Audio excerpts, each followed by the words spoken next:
WWE Clash of the Castle 2024 is in the books. The AEW Real World's Champion CM Punk showed up to screw Drew McIntyre out of his World Heavyweight Championship, and you guys have a lot to say about it. This is time for WrestleJuice's Hot Takes. Let's see what you guys have to say. First up, AJ says Drew McIntyre should squash CM Punk in their first match. And similarly, Parsath says nothing CM Punk has done since he returned makes him come off like a babyface. This needs to end in a double turn. Drew feels like the hero in the story. A lot of you guys gave that one the thumbs up, and that's sort of the interesting dynamic right now between CM Punk and Drew McIntyre is up until this point, CM Punk and Seth Rollins, for that matter, when talking to Drew McIntyre, kind of had a point in that Drew kind of screws himself every time out. We saw this at WrestleMania when he won the title and then lost it because he was so obsessed with CM Punk. And even though Drew McIntyre has been obsessed with CM Punk ever since then, at this point,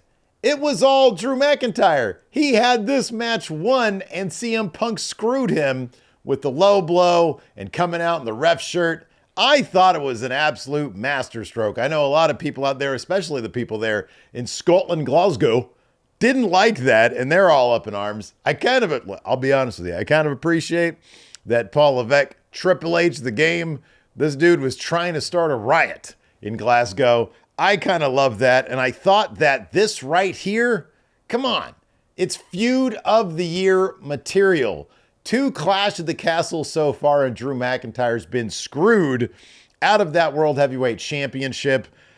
And I have no idea where this is going to lead. Clearly, they're going to have a match at SummerSlam. Hopefully, this is a feud that's going to last match after match after match because these guys are so good and the chemistry is so good between the two of them. Hopefully Punk's body can hold up and they can keep on doing this, or screw it. Maybe Punk will just keep on getting injured and he'll just keep on trolling the shit out of Drew McIntyre for the next 5 years. I don't know, but I really love this story beat, and it goes to show championships aren't everything. They don't mean everything. Let's take a look at this hot take right here so you guys get a sense of where I'm coming from here. Broski158 says, you re-signed 2 of your biggest names the last few months just for them to lose their championship matches. I would think winning the title would be a selling point to re-sign. I'm glad you brought that up because it's an interesting point of view that I think I've seen in other places, and it's a normal one. It's like it's something that actually makes sense. I think it's actually proof positive that winning the title for most wrestlers is overrated.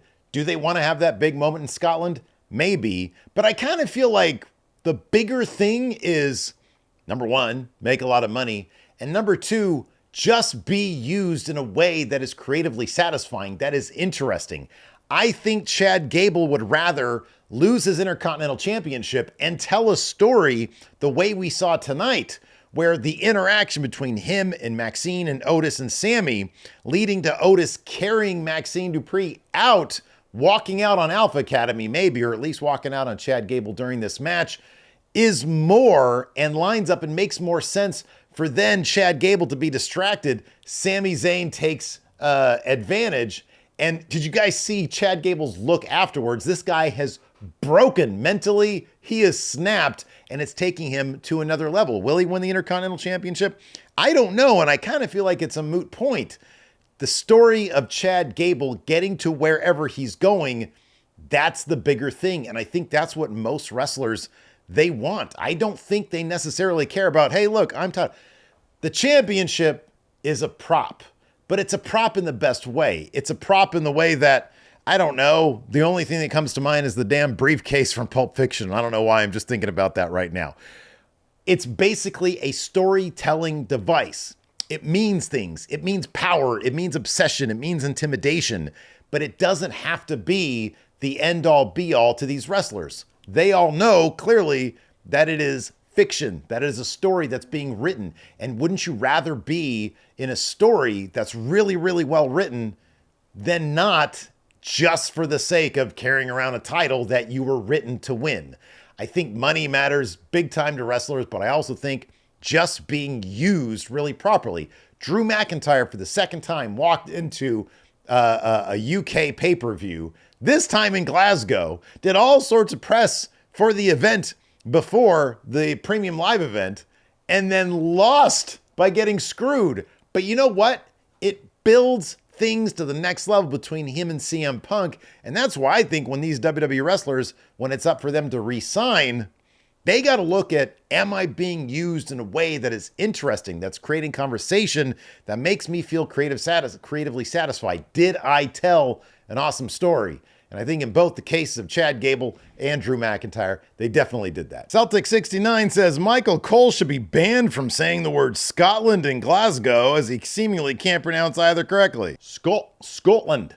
Glasgow, Scotland. Yeah, how do you mispronounce Scotland? Scotland. Scotland. Is it Scotland? I know how to do Glasgow. Edinburgh. 2 Cent Miguel says, in no rational world was Drew going to win, but the fact that so many people held out hope and believed he would is a testament to the effectiveness of his booking as of late. How do you have Drew McIntyre lose in Scotland 2 times? Scotland. Glasgow. Yeah, man. Look, they fooled me the first time with Roman, and they fooled me this time with Drew McIntyre, even though there are all sorts of variables, including Liv Morgan, the hapless Judgment Day, Carlito, and of course, CM Punk, who everybody knew was in Glasgow because of all the fans taking pictures of him. They still had me. He did all that press, and they did the whole big bagpipe procession for his entrance. A little hint of Broken Dreams in the promo video that preceded it. And Damian Priest comes out there like it's another day, and he proceeds to get the win. Holy crap, let's talk about that Damian Priest leg spot. Diabetic Man says, Priest's leg getting caught in the ropes was the nastiest visual of 2024. I legitimately was traumatized watching him dangle from his leg. I thought for sure that thing was going to snap. You know that gut nasty feeling you get when you're watching wrestling or something like that, and you're like, oh God, something's gone wrong. And it's like, I'm watching this live, oh, this is going to be bad. You're going to see like the Sid leg thing happen. I remember watching that live. That was horrifying. Yeah, I thought that was what we were witnessing. But then as soon as Drew noticed and started to go over there to help and was turned away, I was like, oh my God, is he actually okay? Damian Priest deserves all the flowers. This dude, man, we knew from like when he first came into NXT, even before that, when he was just Punishment Martinez back in Ring of Honor, you knew the guy was special. And I hope that coming out of this, his story gets ramped up. The whole Judgment Day thing with Liv Morgan, but honestly, have this guy main event more pay-per-views in high-profile title matches. Let's be honest, right now the A story on Raw is going to be Drew McIntyre and CM Punk, and that is away from the title. Coming up at SummerSlam, I know we got Money in the Bank next. I don't know what he's going to be doing for that, but obviously at SummerSlam you got Gunther. I'll be honest with you, as much as I love Gunther, I think it'd be a shame now that Priest, I think this is sort of a turning point for Priest's world title reign. I think it'd be a shame if he lost it to Gunther at SummerSlam. I hope it doesn't happen, but we'll see. Wrestle Recap 1324 says, all this crowd karaoke is so cringe to me. I think they sing Cody's entire song, blame the AEW crowd for singing Judas all the time. So you just don't like people having fun, is what you're telling me. Dangerous Flower says 2-hour kickoff shows with no wrestling needs to stop being a thing. They literally had talent in town for the SmackDown taping, not on the pay-per-view. That could have been in a few pre-show matches. I get what you're saying. At the same time, doesn't that kind of free your schedule up because you don't have to watch the pre-show now because they're not going to do matches in the pre-show? Last pay-per-view they did that. They did the kickoff show. They had Jade and Bianca in there. Maybe they'll do something next time, but I don't know. I kind of feel like if you don't need to do a match, don't do a match. Because people then, there's the thing, people are like, oh, you got a match, you got kicked to the kickoff show. Nobody, I don't know, a kickoff show. You know what I mean? Jared Omer says Solo versus Cody is not a SummerSlam level match. Either do a 6-man at Money in the Bank or that match there. Here's the thing. They're obviously with this, with Solo coming out to confront Cody, with Solo telling Heyman that he thinks Bad Bloodline has Cody where they want him. I kind of feel like they're ramping up Bloodline versus Bloodline. My guess is that at the end of SummerSlam, we're going to have Roman Reigns return. Probably after the main event is where I don't think he's going to wrestle at SummerSlam. I think he's going to show up after the main event. I don't know. Maybe Cody versus Solo does happen there. And then Bad Bloodline starts beating the shit out of Cody afterwards, and then Roman makes the save? Maybe? I don't know. I don't know how it happened. You guys don't like my fantasy book, so I won't do that. But I feel like now you got to start ramping up. Look, we're coming up on SummerSlam, which at this point is the road to WrestleMania, because we all know it's going to be Cody Rock at WrestleMania. So along the way, you're going to have to ramp up this bad bloodline, good bloodline stuff. And I get the feeling, I still think that the final boss story, your L's up. I still feel like he is in control of bad bloodline. So you get the Lieutenant of Bad Bloodline Solo versus Cody at SummerSlam, and then you fast forward to WrestleMania. I think that's the match. I think that's what you do. Speaking of Cody, the Wallinator 74 says the I Quit match was better than the Backlash match. I don't know. Yeah, I don't know about that one. They're different. They're different matches. I think I prefer the Backlash one. Look, the Backlash was just one of those, oh my God, this match is awesome type matches. And you don't get a whole lot of those in WWE in general. And so it was nice to see that. This was obviously, by virtue of it being a gimmick match, was a lot more gimmicky. I did like the end though, when Cody Rhodes threatened to bash AJ Styles in with the ring steps. And AJ was like, well, shit, this could be bad. I quit. And then Cody looked to his mom and said, Ma, should I continue to do this? And she said, hell yeah, Cody, go ahead and do it, son. And he still did it. I like that, man, because you know what? It's a little bit of edge, not Adam Copeland, but it's a little bit of edge in your babyface.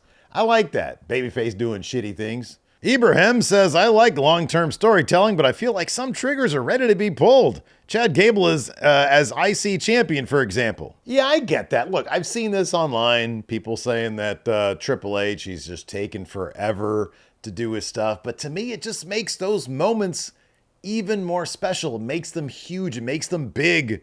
I'm a fan of it. I like it. I'm a Triple H guy. What do you want? Cinema Love 09 says, I'm done with these outside of the states premium live events. They all look the same. Either make them look more dynamic or stop going. They look the same. What do you want? Like the sets?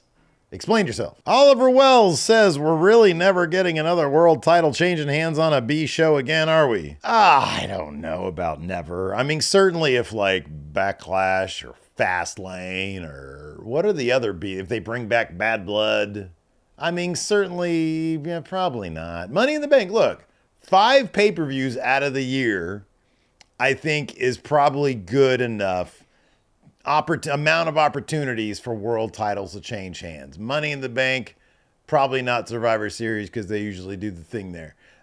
So 4 opportunities a year. That's what, once every month and a half or so? Once every 2 months? What is the math on that?